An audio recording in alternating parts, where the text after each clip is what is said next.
নবীজির কলার ধরছে যায় সবার সামনে। তো হযরত ওমর বলে, তুমি তাওরাতের হাফেজ হইয়া নবীজির কলার ধরলা, বুঝে আসে নাই? যায়েদ বিন শাহানা বলে, সবার সামনে কলার ধরে নবীর নবুয়ত পরীক্ষা করলাম, কারণ তাওরাতের ভেতরে পড়েছি মুহাম্মাদুর রাসূলুল্লাহ সাল্লাল্লাহু আলাইহি ওয়াসাল্লামের রাগ কন্ট্রোল ক্ষমতা সবচেয়ে বেশি। আজকে সবার সামনে নবীর কলার ধরে নবীর রাগটা পরীক্ষা করলাম কালেমা পড়ার লাগা। বাস একদিক দিয়ে কলার ধরছে, আর একদিক দিয়ে কালমা পড়ে, লা ইলাহা ইল্লাল্লাহু মুহাম্মাদুর রাসূলুল্লাহ। নবীজিকে বলে, ও আল্লাহর নবী, আপনার কলার ধরে আপনার রাগ পরীক্ষা করেছি, বুঝে আসছে আপনি সাইয়্যিদুল মুরসালিন। কালেমা পড়ে মুসলমান হয়ে গেছে। কথা হলো নবীজি জাওয়ামিউল কালিম, ছোট্ট কথায় নসিহতের সাগর প্রবাহিত হয়। আম্মা বাদু ফাআউযু বিল্লাহি মিনাশ শাইতানির রাজীম। বিসমিল্লাহির রহমানির রহিম। উদউ ইলা সাবিলি রাব্বিকা বিল হিকমাতি ওয়াল মাউইযাতিল হাসানাহ। وقال النبي صلى الله عليه وسلم بلغوا عني ولو آية أو كما قال عليه الصلاة والسلام اللهم صل على محمد وعلى آل محمد كما صليت على إبراهيم وعلى آل إبراهيم إنك حميد مجيد اللهم بارك على محمد وعلى آل محمد كما باركت على إبراهيم وعلى آل إبراهيم إنك حميد مجيد।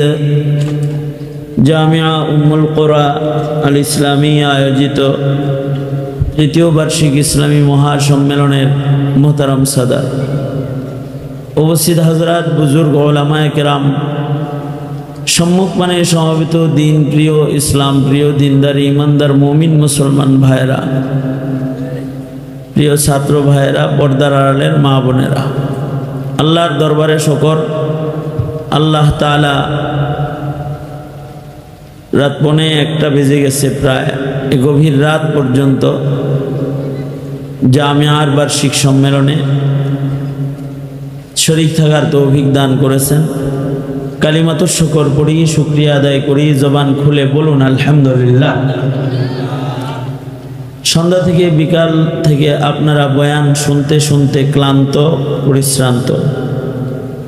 আমি একেবারে সেই সন্ধ্যা থেকেই ব্রাহ্মণবাড়িয়াতে অবস্থান করতেছি। আমি মাগরিবের পর থেকে বয়ান চাওয়া শুরু করছি, যে আমারে প্রথম বলছি মাগরিবের পরে দেন, তারপরে বলছি এশার পরে দেন, তারপরে বলছি হের পরে দেন। কিন্তু মাদ্রাসার মোহতারাম সাহেব হুজুর, উনি ওনার ইচ্ছা এরাদাকে বাস্তবায়ন করছেন। উনি চাইছেন সবার পরে আপনাদের কাছে আমারে আনবেন, যখন আপনারা বিরক্ত হয়ে যাবেন তখন আনবেন। আপনারাও বিরক্ত, ত্যক্ত, পরিতৃপ্ত, আর আমি ক্লান্ত, পরিশ্রান্ত। লম্বা করে কোনো কিছু বলার কোনো সুযোগ নাই। সংক্ষিপ্ত কথা বলার এরাদায় আয়াত হাদিস পড়েছি। আমাদের নবী আলাইহিস সালাতু ওয়াস সালামের এই দুনো হাত উপরে তোলেন তো, দুনো হাত উপরে উপরে, শোনেন না, ভিতরে শোনা যায় না, বুঝতেছি। নাড়াচাড়া দেন দি, এক হাত নামান, শোনেন না, দুনো হাত ওঠেন, আঙুল খুলে দেন, নাড়াচাড়া দেন, জবান খুলে বলুন সুবহানাল্লাহ, আলহামদুলিল্লাহ, লা ইলাহা ইল্লাল্লাহ, আল্লাহু আকবার। আল্লাহু আকবার জোরে বলা সুন্নাত। আল্লাহু আকবার, হাত নামান। এই যেমন আমার দিকে ছিলেন, আমি আপনারা জানেন লম্বা ওয়াজ করতে পারি না, সৌতি আলী জৌফি খালি। এই কারণে খুব সংক্ষিপ্ত কথা, আপনারা একটু এইদিকে থাকলে শেষ ভালো যার সব ভালো তার। মাহফিলটার শেষ ইতি সুন্দর হইলে মাহফিলটা বরকতপূর্ণ হবে, আর আপনাদেরও রাত্রি জাগরণের শেষ সময় ভালো গেলে আপনাদের রাত জাগরণটাও সার্থক হবে। তাই সংক্ষিপ্ত কিছু ছাত্র তলবে এলেম যারা আছো, তোমরা যারা ছাত্র ভাইরা আছো, আমার যদি সাধ্য থাকতো তোমাদের সবার পাও ধরে বলতে, যা হোক তোমার পাওটা ধরি, তাও একটু এইদিকে চায়া থাকো, ডিস্টার্ব দিও না, দুই কথা শোনো, তাহলে আমি সবার কাছে যাই একেবারে জড়ায়া ধরে বলতাম যে মোনাজাতের আগে ডিস্টার্ব না দিয়ে একটু এইদিকে ঘোরো, এদিকে ফিরো, তাওয়াজ্জুহটা এদিকে দাও। এরপরে বুঝলে তো বুঝার, না বুঝলে কিছু করার নাই। আমি যে আয়াত হাদিস পড়েছি তার থেকে ছোট্ট একটা সবক, আমাদের নবী আলাইহিস সালাতু ওয়াস সালামের শ্রেষ্ঠ মুজিজা হলো নবীজির ইলম। আল্লাহর নবীর সবচেয়ে শ্রেষ্ঠ মুজিজা নবীর ইলম। আল্লাহর নবীর ইলমের গুরুত্বপূর্ণ একটা দিক হইল নবীর ইলমি মুজিজা, এটা আলাদা আর একটা মুজিজা নবীজি জাওয়ামিউল কালিম। আল্লাহর রসুল বলতেন কম, কিন্তু নবীজির কম কথা অর্থবহুল হতো। আমাদের খাসলত হলো আমরা মাইক পাইলে ছাড়তে চাই না, বলতে চাই বেশি। আমাদের খাসলত হলো আমরা লম্বা শুনতে চাই, সংক্ষিপ্ত শুনতেও চাই না। আমাদের সংক্ষিপ্ত ওয়াজও ভাল লাগে না, না বলতে ভাল লাগে না শুনতে ভাল লাগে আমাদের। কিন্তু আজব আল্লাহর নবীর মুজিজা, নবীজির বয়ান সব সময় সংক্ষিপ্ত ছিল। নবীজি জাওয়ামিউল কালিম, নবীজি বলতেন কম কিন্তু জামিয়া বলতেন। নবীজির অল্প কথায় ইলমের সাগর প্রবাহিত হইত। কম করে বলতেন কিন্তু এটা জামে হতো, অর্থবহুল হতো। অল্প কথার মধ্যে সাগর পরিমাণে ইলম লুকায় থাকতো নবীজির একটা কথার মতো। এটা নবীজির ইলমি এক বিশেষ বৈশিষ্ট্য, নবীজি জাওয়ামিউল কালিম। এই কারণে আল্লাহর নবী বলেন, বাল্লিগু আন্নি ওয়ালাউ আয়া, আমি নবীর পক্ষ থেকে একটি কথা হলেও আমার উম্মতকে পৌঁছায় দাও। তার মানে কথা তো পৌঁছাবে একটা, কিন্তু এর নিজ দিয়ে সাগর প্রবাহিত হবে কথা। ছোট্ট একটি কথার ভেতরে মানব জীবনের মৌলিক আদর্শ আল্লাহর নবী ছোট্ট কথা দিয়ে বলে দিতেন। কথা একটা, কিন্তু এর ভেতরে কিয়ামত পর্যন্ত মানুষের বহুত বড় এক ওয়াসি হিদায়াতের নসিহত একটি শব্দের ভেতরে প্রকাশ পাইত। যেমন আল্লাহর রাসূলের কাছে একজন এসে বলে, আউসিনি ইয়া রাসূলুল্লাহ, ওগো আল্লাহর নবী আপনি আমাকে উপদেশ দেন, আমাকে ওয়াজ করেন, নসিহত করেন। সাহাবী বলে, ওগো আল্লাহর নবী আপনি আমাকে ওয়াজ করেন, নসিহত করেন। ওয়ালা তুকসির আলাইয়া, নসিহতটা বেশি লম্বা করবেন না, ছোট করে করেন। সাহাবী ছোট করে নবীর উপদেশ শুনতে চায়। আল্লাহর নবী সাহাবীকে একেবারে ছোট্ট শব্দের দ্বারা একটা নসিহা করলেন। নবীজি বললেন, লা তাগযাব। নবীজির নসিহত শেষ হয়ে গেল। জাওয়ামিউল কালিম নবী বললেন, লা তাগযাব, রাগ করো না, রাগকে কন্ট্রোল করো, বাস এতটুকু নসিহত নবীজি করলেন। সাহাবী তৃপ্ত পরিতৃপ্ত হয়ে নবীর নসিহা শুইনা চলে গেল। নবীজি বললেন লা তাগজাব, রাগ করো না। সাহাবী এইটুক শুনে তৃপ্ত হয়ে গেছে। মুহাদ্দিসিন বলেন কারণ কি? কারণ হলো নসিহতের ছোট্ট একটি শব্দ লা তাগজাব, এটি একটি বাক্য, এতটুকুন একটা শব্দ যে তুমি রাগ করো না, এর ভেতরে আল্লাহর রাসূল উম্মতকে, এদিকে তাকাও, আমার দিকে তাকাও, এর ভেতরে আল্লাহর রাসূল উম্মতকে জীবনের অর্ধেক গুনাহ থেকে বেঁচে থাকার দৌলত দান করছে এই ছোট্ট শব্দের ভেতরে। আল্লাহর নবী বললেন লা তাগজাব, রাগ করো না। তার মানে নবীজির ছোট্ট শব্দের ভেতরে মানব জীবনের অর্ধেক গুনাহ থেকে বেঁচে থাকার নসিহত আছে। কারণ মানুষের জীবনে মানুষ গুনাহ দুই কারণে করে। একটা কারণ হলো শাহওয়াত, মজার কারণে মানুষ গুনাহ করে। আর একটা কারণ হলো গুসা, রাগ, রাগের কারণে মানুষ গুনাহ করে। মানব জীবনে কৃত মাসিয়াত দুই ভাগ হবে। এক ভাগ গুনাহ মানুষ শাহওয়াতের কারণে, মজার কারণে করে, আর বাকি এক ভাগ জীবনের গুনাহ মানুষের তার রাগ আর গুসার সাথে সম্পৃক্ত। শাহওয়াতের কারণে অর্ধেক গুনাহ করে আর রাগের কারণে অর্ধেক গুনাহ করে। কেউ কাউকে গালি দিয়েছে রাগ করে, কেউ কারোর মাথায় ডান্ডা মারছে রাগ করে, গুলি করছে রাগ করে, পরের বাড়িতে আগুন ধরায় দিছে রাগ কইরা, মিথ্যা মামলা দিছে রাগ কইরা, ছাত্র উস্তাদের সাথে বেআদবি করছে রাগ কইরা, সন্তান পিতার সাথে বেআদবি করেছে রাগ কইরা, বাবা সন্তানকে ত্যায্য করে বের করে দিছে রাগ কইরা, উস্তাদ ছাত্রকে মাদ্রাসা থেকে বের করে দিয়েছে রাগ কইরা, বিবি তার স্বামীকে কষ্ট দিয়েছে, বাবার বাড়ি চলে গেছে স্বামীর বাড়ি ফেলে রাগ কইরা, স্বামী তার বিবিকে তালাক দিয়ে ঘর থেকে বের করে দিয়েছে, দুই সন্তানের জননী তার অর্ধাঙ্গিনীকে 3 তালাক দিয়ে দিছে রাগ কইরা। এইভাবে করে মানুষের জীবনের অর্ধেক গুনাহ আবিষ্কৃত হবে, যার মূল জড় হলো মানুষের গুসা, মানুষের রাগ।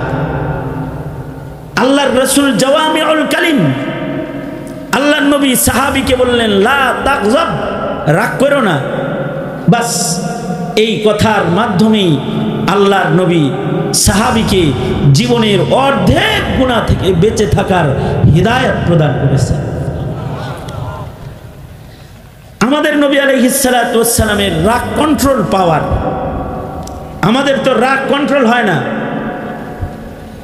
আমাদের গুসা কন্ট্রোল ক্ষমতা আমাদের কম।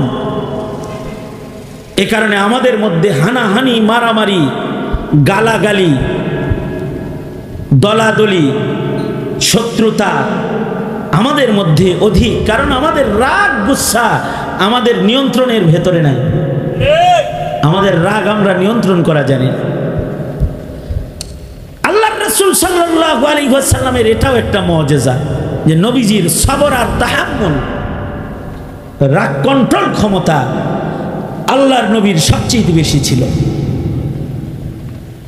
আল্লাহর রাসূলের একার তাহাম্মুল, রাগ কন্ট্রোল ক্ষমতা নবীজির একার জাত একদিকে রাখা হয়, আর পৃথিবীর সব নবীর তাহাম্মুল যদি আরেক দিকে রাখা হয়, তাহলে নবীর তাহাম্মুল সকল নবীর তাহাম্মুলের চেয়ে বেশি হয়ে যাবে। আমাদের নবীজির তাহাম্মুল, আল্লাহর রাসূল সাল্লাল্লাহু আলাইহি ওয়াসাল্লাম নবীজির এই তাহাম্মুলকে অনেকে পরীক্ষা করেছেন যে নবীজির তাহাম্মুল কেমন, রাগ কন্ট্রোল ক্ষমতা কেমন। উনি যে নবী এর দলিল কি, রাগ কন্ট্রোল থাকে কিনা ওনার, এটা কন্ট্রোল কেমন এটা পরীক্ষাও করছে অনেকে। যেমন এক লোক এক মুরব্বীর কাছে যায় বলে, বর্তমান যুগের সবচেয়ে বড় আলেম কে, সুফিয়ান সাউরি নাকি নুমান বিন সাবেত? সুফিয়ান সাউরিরও দর্শে লোক বেশি হয়, আর নোমান বিন সাবেতের দর্শেও লোক বেশি হয়। একই জমানার দুজন বড় আলেম। কে বড় আলেম, কার মর্যাদা আল্লাহর কাছে বেশি? তো মুরব্বী তাকে বললেন, তুমি দুজনের রাগ পরীক্ষা করো, যার ভেতরে রাগ কন্ট্রোল ক্ষমতা বেশি পাইবা, যার সবার বেশি, তাহাম্মুল বেশি, বুঝবা আল্লাহর কাছে তার দাম বেশি। ওই লোক প্রথম যে সুফিয়ান সাউরির রাগ পরীক্ষা করছে। সুফিয়ান সাউরি তো রাগী মানুষ, রেগে গেছে খুব তাড়াতাড়ি। কিন্তু ইমামে আজম আবু হানিফা রহমতুল্লাহ আলাই ওনার রাগ পরীক্ষা করবে। তো রাগ পরীক্ষা করার জন্য সময় নির্বাচন করলো, রাগ পরীক্ষাটা কখন করা যায়। তো সে সময় বের করছে যে নোমান যখন ঘুমায় তখন তারে ঘুমে ডিস্টার্ব দিন, ঘুমে ডিস্টার্ব দিলে দেখবো কিরকম রাগ কিরকম হয় না হয়। ইমামে আজম আবু হানিফা রহমতুল্লাহ আলাইহির ঘুমের টাইম ছিল জোহর থেকে আসর পর্যন্ত সময় তিনি ঘুমাইতেন। সুদীর্ঘ 40 বছর পর্যন্ত এশা আর ফজরের মাঝখানে ওযু করার জরুরত ওনার পড়ে নেই। সুবহানাল্লাহ, আরো আস্তে করে বলেন। কত বছর? কত বছর? মানাকিবে ইমামে আজম আবু হানিফা 40 বছর এশা আর ফজরের মাঝখানে ওযু করার জরুরতই হয় নাই। তাহলে রাত্রে ঘুমাইতেন না। ঘুমের টাইম কোনটা? ফজরের পরে উনি দর্শ দিতেন। ফজর থেকে জোহর পর্যন্ত ইমামে আজম ছাত্র পড়াইতেন, ঘুমাইতেন জোহর থেকে আসর, এই টাইমটা ঘুমাইতেন। দোতলা বাড়ি, দোতলা ছাদের উপরে একটা রুম, দোতলায় তিনি ঘুমাইতেন।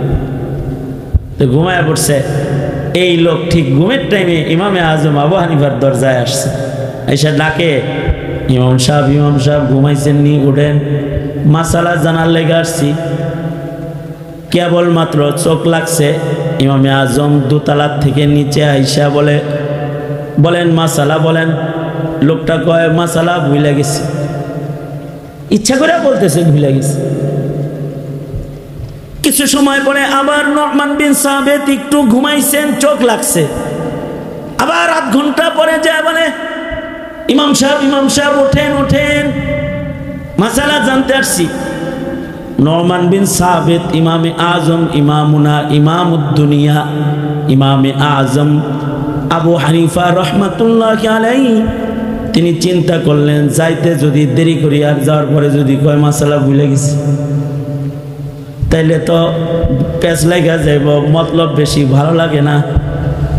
ইমামে আজম তারা ঘুরা করে দরজা খুইলা দৌড়ায়া ওনার কাছে আসছে। আসার পরে বলেন কি মাসালা? এইভাবে মানুষের দিকে আসে নাকি? আপনার আসার ভাব দেখে মনে হয়েছে আপনি আমার খায়া লাইবেন। যা নিয়ে আইছিলাম মাসালা, এটা মাথার থেকে চলে গেছে, ভুলে গেছি। আসল কথা হলো রাগ চেক করতেছে, রাগ পরীক্ষা করতেছে। নবীজি সাল্লাল্লাহু আলাইহি ওয়াসাল্লাম রাগ কন্ট্রোল ক্ষমতা যার বেশি তার আলাদা মর্যাদা বলেছেন হাদিসে। তো ইমামে আজম আবু হানিফা রহমতুল্লাহ আলাইহি তৃতীয়বারের মতো গিয়ে আবার ঘুমাইছে, কেবল চোখটা কেবলই লাগছে। এবার আবার আসছে, আয়সা আবার দরজায় করাঘাত, উঠেন ইমাম সাহেব, মাসালা মনে আছে, এখন আর ভুলি নাই, নামেন। ইমামে আজম আবু হানিফা রহমতুল্লাহ আলাইহি দোতলার থেকে তৃতীয়বারের মতো নাইমা আসছে। এসে জিজ্ঞাসা করলেন, আরে আল্লাহর বান্দা, কি মাসালা যে 3 বার জাগায়া তারপরে জিগাইতে হয়, বলো কি মাসালা? এই লোক বলে, ইমাম সাহেব পায়খানা কি টক না মিষ্টি এটা জানতে আসছি। আমাদেরকে যদি 3 বার ঘুম ভাঙায় কেউ জিজ্ঞাসা করতো পায়খানা টক না মিষ্টি, তো আমরা বলতাম ওর হাত পা বাঁধে ওর খাওয়ায় টেস্ট করা, এটা কি টক না মিঠা, খায়া টেস্ট করো। কিন্তু ইমামে আজম বলে, ঠান্ডা মাথায় ইমামে আজম উত্তর দিতেছে, ইমামুদ্দুনিয়া ইমামে আজম বলে, পায়খানা যখন মিঠা থাকে, একটু ভিজা থাকলে মিঠা থাকে, যখন ভিজা থাকে তখন পায়খানাটা মিষ্টি মিষ্টি থাকে, আর যখন শুকায় যায় তখন ওইটা তিতা হয়ে যায়, টক হয়ে যায়। এই লোক ইমামে আজমকে আবার ত্যাক্ত করতেছে, রাগ উঠানোর জন্য চেষ্টা করতেছে। আচ্ছা ইমাম সাহেব, শুকনা অবস্থায় তিতা, ভিজা অবস্থায় মিঠা, এটা কি খায়া চেক করছিলেন নাকি? এটা কি মুখে লাগায়া চেক করছিলেন? ইমামে আজম আবু হানিফা রহমাতুল্লাহ আলাইহি বলেন, এ আল্লাহর বান্দা, মানুষকে মহান আল্লাহ আকল নামক দৌলত দান করেছে। সব কিছু জিহ্বার আগা দিয়া লাগাইয়া টেস্ট করা লাগে না, আল্লাহর দেয়া আকল ফাহাম দিয়া অনেক কিছু বের করতে হয়। দেখো না, পায়খানা যখন ভিজা থাকে তখন তার উপরে মাছি বসে, আর মাছির স্বভাব হলো ও মিষ্টির উপরে বসে। তাজা পায়খানা ভিজাটার পরে মাছির আনাগোনা বেশি পাওয়া যায়, বোঝা যায় তার ভেতরে মিষ্টি মিষ্টি ভাব আছে। আর শুকায়া গেলে ওই জায়গায় আর মাছি বসে না, বোঝা যায় তিতা হয়ে গেছে। কারণ তিতা জিনিসের উপরে কখনো মাছি বসে না। মাছির আনাগোনা দেখি ভিজাটারে মিঠা বোঝা যায়, আর মাছি না আসার হালত দেখে শুকনা পায়খানাটা যে তিতা এটা বোঝা যায়। লোকটা বলে, ইমাম তোমার তাহাম্মুল দেখে আমি সাক্ষী দিলাম এই দুনিয়াতে তোমার মতো মর্যাদার ইমাম মুজতাহিদ আর কেউ হতে পারে না। লা তাগজাব, নবীজি বলে লা তাগজাব, জাওয়ামিউল কালিম নবীর ছোট্ট কথা, লা তাগজাব। কাউকে যদি এতটুকুন বলা হয় নাহমাদুহু ওয়া নুসাল্লি আলা রাসূলিহিল কারীম আম্মা বাদ, লা তাগজাব, জানগা, যথেষ্ট হওয়ার কথা। সে তৃপ্ত হয়ে যাওয়ার মতো নসিহত এটা। ডক্টর আব্দুল হাই রহমতুল্লাহ আলাইহি আল্লাহর রাসূল সাল্লাল্লাহু আলাইহি ওয়াসাল্লামের সবর আর তাহাম্মুলের বর্ণনা, এই শোনেন, নবীজির সবর আর তাহাম্মুলের বর্ণনা দিতে গিয়ে ডক্টর আব্দুল হাই বর্ণনা করেছেন যে নবীজির কলার একজন অন্যায়ভাবে ধরছে। আমাদেরকে অনেক সময় অন্যায়ভাবে দেখবেন অপমান করে, পাবলিকে অন্যায়ভাবে করে। ইমাম সাহেব নরম মানুষটা, পাবলিক মসজিদে ঢুকে ইমামের উপরে মাঝে মাঝে খামাখাই গরম হয়ে যায়। এরকম হয় না? অনেক সময় হয় না? হয় না? মোহতারাম সাহেবের উপরে গরম হয়ে যায়। সাধারণ পাবলিক মোহতারামরে যায় ধমক দেওয়া শুরু করে ছাত্রদের সামনে, ইমামকে মুসল্লিদের সামনে ধমক দিয়ে ফেলায়। ইমাম সাহেব মুস্কি মুস্কি হাসে, কারণ সে যে নায়েবে নবী, তার রাগ গুসা কন্ট্রোল ক্ষমতা বেশি, নায়াবাতের ওয়ারাসাত, এইটার একটা বহির প্রকাশ তার এই গুণের দ্বারাই হইতে থাকে। আল্লাহু আকবার কবীর, মানে তারে গালি দেয় সে নড়ে চড়ে, কারণ তার সবার বেশি, তাহাম্মুল বেশি। তাছাড়া যেই কয় ওজন মানে শরীরে সে কষ্ট নাই, ইমাম সাহেবকে দেয় ধমক। ইমাম সাহেব যদি খালি ডায়নাত উঠায় খালি ওরে মুসারটা দেয়, কারণ এটা তো তুলতুলা, তো শক্তিশালী দেহ, তো ওরে ছেড়ে আলাই দিতে পারবো, কিন্তু কিছু বলে না। তার দিকে তাকায় মুস্কি হাসে আর বলে, ভাইজান ভুল হয়ে গেছে, থামে, তারে থামা। কেন? তাহাম্মুল, তাহাম্মুল। এই দেশের আলেমদেরকে এই আওয়ামী লীগ কত জ্বালান জ্বালাইছে, কিন্তু এই দেশের আলেমরা গণভবন ঘেরাও করতে যায় না, জানাই। কিন্তু আলেমদেরকে শাপলা চত্বরে গুলি করে পাখির মতো মেরেছে, আলেমদেরকে জেলখানায় তালাবদ্ধ করেছে। আলেমরা যদি খালি নায়েবে নবী না হতো, আরে খালি স্কুল কলেজের গোলাবান্ধা কইছে রাজাকারের বাচ্চা, এইটার প্রতিশোধ গণভবনের ইট খুলে হাসিনাকে দেশ থেকে পালায় যেতে বাধ্য করেছে। কি মনে করেছেন মোল্লারা পারত না? মৌলবীদের যে জ্বালান জ্বালাইছে, ওয়াজ করতে যায় ওয়াজ করতে দেয় না, হাঁটতে দেয় না। আরে মাদ্রাসা চালাইবো, হ্যাঁ শান্তিতে মোতামিমি করতে দিতে চায় না। দুদক থেকে মানুষ পাঠায়, থানার থেকে লোক পাঠায়, নির্দোষ মানুষদেরকে জেলখানায় আটকায় রাখে। কিন্তু রাগ, গুচ্ছা, কন্ট্রোল ক্ষমতা আলেমের ইলিম থাকার কারণে বেশি, এই কারণে নড়ে চড়ে নাই, নড়ে চড়ে। কিন্তু আল্লাহ তাআলা বরদাস্ত করে নাই। নায়েবে নবীরা তো সবর করেছে, আল্লাহ তাআলা আবাবিল চেতায়া দিছে, ছাত্র চেতায়া দিছে, ছাত্রদেরকে আল্লাহ তাআলা খেপায়া দিছে। আল্লাহর রাসূলের তাহাম্মুল পরীক্ষার জন্য এক ইহুদিদের বড় আলেম যায়েদ বিন শানা নবীজির কলার ধরছে যায় সবার সামনে। তো হযরত ওমর বলে, তুমি তাওরাতের হাফেজ হইয়া নবীজির কলার ধরলা, বুঝে আসে নাই? যায়েদ বিন শানা বলে, সবার সামনে কলার ধরে নবীর নবুয়ত পরীক্ষা করলাম, কারণ তাওরাতের ভেতরে পড়েছি মুহাম্মাদুর রাসূলুল্লাহ সাল্লাল্লাহু আলাইহি ওয়াসাল্লামের রাগ কন্ট্রোল ক্ষমতা সবচেয়ে বেশি। আজকে সবার সামনে নবীর কলার ধরে নবীর রাগটা পরীক্ষা করলাম কালেমা পড়ার লাগা। বাস একদিক দিয়ে কলার ধরছে, আর এক দিক দিয়ে কালমা পড়ে, লা ইলাহা ইল্লাল্লাহু মুহাম্মাদুর রাসূলুল্লাহ। নবীজিকে বলে, ও আল্লাহর নবী, আপনার কলার ধরে আপনার রাগ পরীক্ষা করেছি, বুঝে আসছে আপনি সাইয়্যিদুল মুরসালিন। কালেমা পড়ে মুসলমান হয়ে গেছে। কথা হলো নবীজি জাওয়ামিউল কালিম, ছোট্ট কথায় নসিহতের সাগর প্রবাহিত হয় নবীজির। নবীজির একটা নসিহত, পাবলিক, তাবলিগ, আওয়ামী লীগ, বিএনপি, ছাত্র হাদিসটা জানে, ইন্নামাল আমালু বিন্নিয়াত।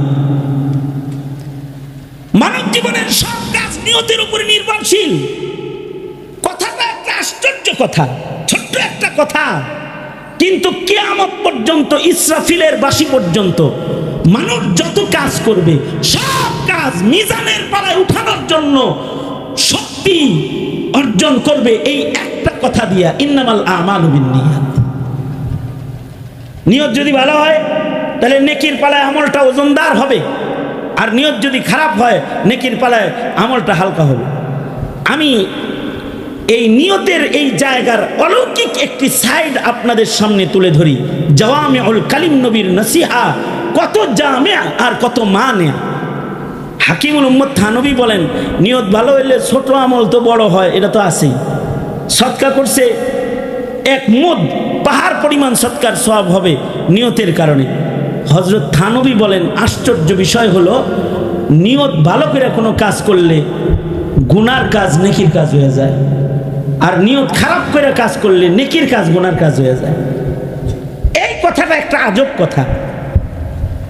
হযরত থানবীর আজব একটা দিক নির্দেশনামূলক কথা এটা। নিয়তের গুরুত্ব এত যে নিয়ত ভালো করে কেউ যদি গুনার কাজ করে এটা নেকির কাজ হয়ে যায়। এইটা উদাহরণ বুঝাইতে গিয়ে হযরত থানবী বলেন, দুই ভাইয়ের ঝগড়া থামাইতে একজন মিছা কথা কইছে। আল কিযবু উম্মুল মাআসি, মিথ্যা তো গুনার মা, কিন্তু নিয়ত ভালো, দুই ভাইয়ের ঝগড়া থামাইবো এর লেগে কিছু বানায় মিছা কথা কইছে। দুইজনের ভিতরে ঝগড়া, একজন আর একজনের বদনাম, ওই একই লোকের কাছে দুজন বদনাম করে, কিন্তু সে সত্যের জায়গায় মিথ্যা বলার চাকরি নিচ্ছে ইচ্ছা করে। কারণ মিথ্যা তো উম্মুল মাআসি, আকবারুল কাবাইর। মিথ্যার পেট থেকে হাজারো কবিরা গুনার জন্ম হয়। এত বড় কবিরা গুনাহ মিথ্যা কথা, কিন্তু হে মিথ্যা কথার চাকরি লইছে। হেরে জিগাইছে, এই ভাই আপনার লোকে যে আমার দিকে ইশারা করে করে বললো, কি বললো? যদি সত্য বলে এখন, তাহলে এখন আছে কিলাকিলি, পড়ইব কুবাকুবি। যদি খালি সত্য কথা রাখবো, মিশা কথা বানায় কইছে আমার লগে ঝগড়া, হেও আমারে দেখতে, আরে না আমি হেরে দেখতে পারি না। কিন্তু আসলে আব্দুর রহমান বের মতো মানুষ এই টোটাল ব্রাহ্মণবাড়িয়া শহরে আর একজন খুঁজে পাওয়া যাবে না। এই কথাটা কাঁচা বানায় বলছে, অসত্য বলছে। সে চিন্তা করতেছে, হায় রে কারে কি বলি, এদিকে আমার গুনগান গায় রে মানুষের কাছে।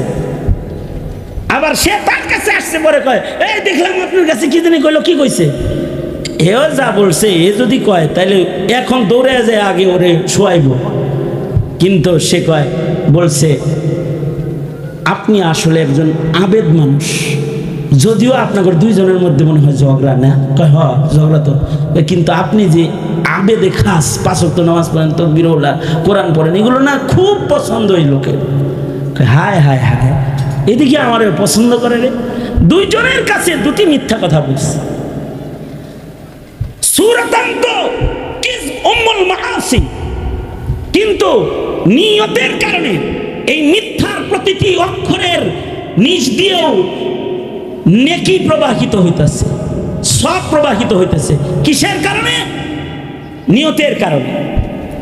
আল্লাহর রাসূলের ছোট্ট একটি বক্তব্য উম্মতের কাছে, ইন্নামাল আমালু বিন্নিয়াত, কিন্তু এই ছোট্ট কথার ভেতরে কিয়ামত পর্যন্ত মানুষের ভালো কাজ নষ্ট হয়ে যাবে অথবা মন্দ কাজ ভালো হয়ে যাবে, এমন অলৌকিক পাওয়ার নবীর ছোট্ট নসিহার ভেতরে লুকায় থাকে।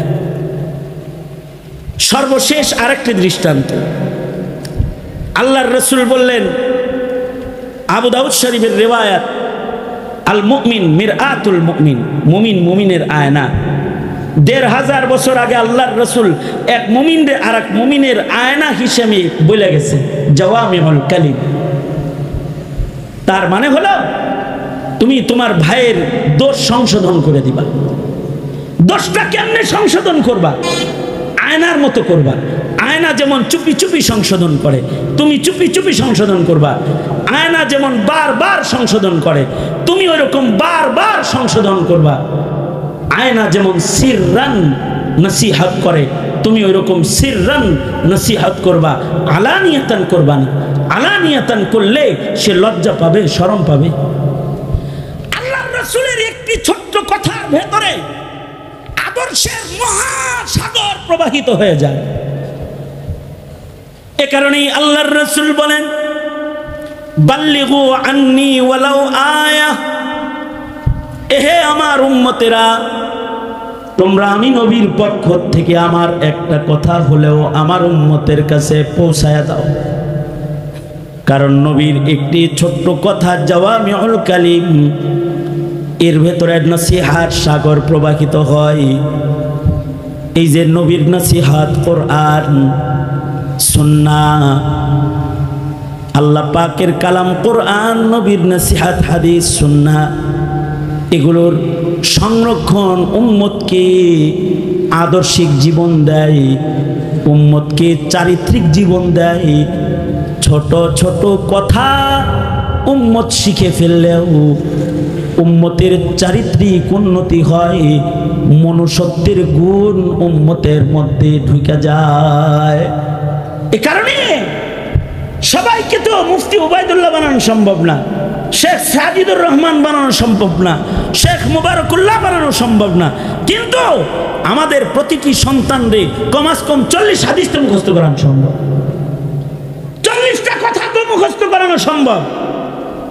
নবীজির 40টা কথাও যদি কেউ মুখস্থ করে, তাইলে আল্লাহর রাসূলের 40টা কথা কেউ জানলে, শিখলে, বুঝলে, এই নবীর কথা বুঝলে ওয়ালা একজন উম্মত কোনদিন আদর্শচ্যুত হতে পারে না, কোনদিন আদর্শচ্যুত হতে পারে না।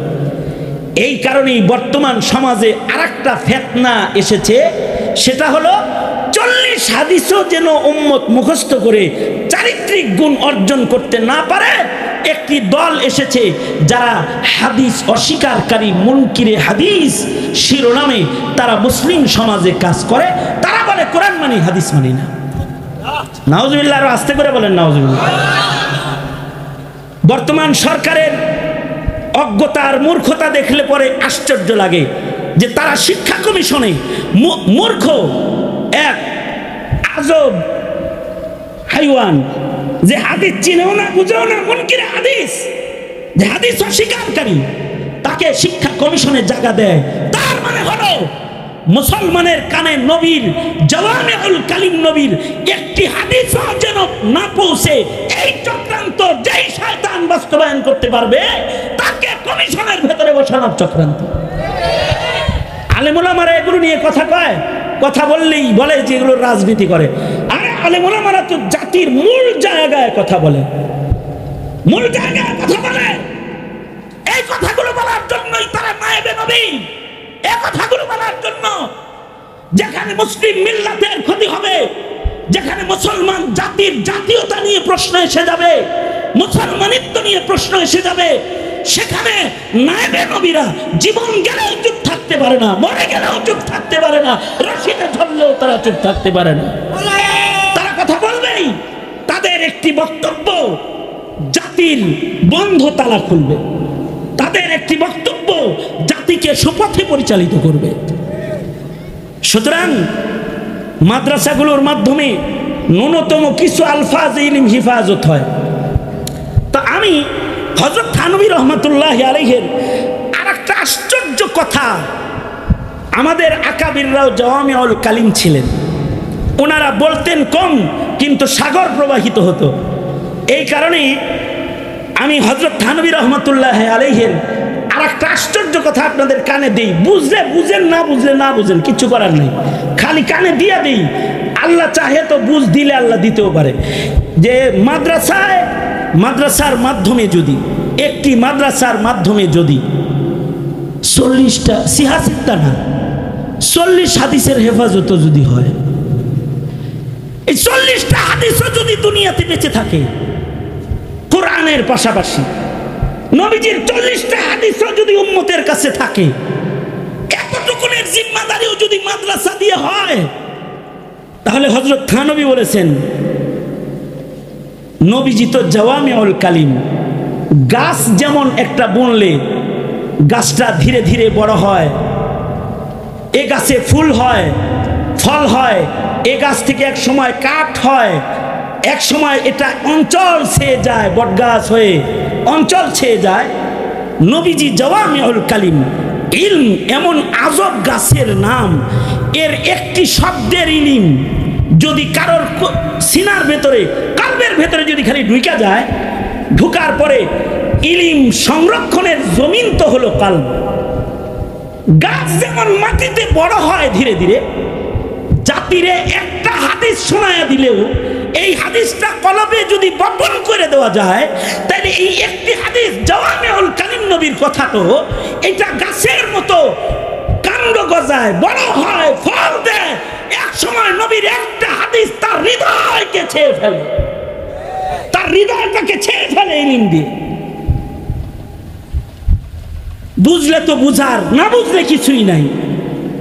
জাগতিক জ্ঞান সন্তানদের দিবেন, মানা করি না আমরা, কিন্তু আপনার সন্তানের কালব নামক জমিনের ভেতরে নবীর কিছু হাদিসের বীজ বপন করে দেন, তার সিনার ভেতরে কিছু ইলম রাখার জায়গা করে দেন। ধন্যবাদ দিয়ে শেষ করতে পারবেন না।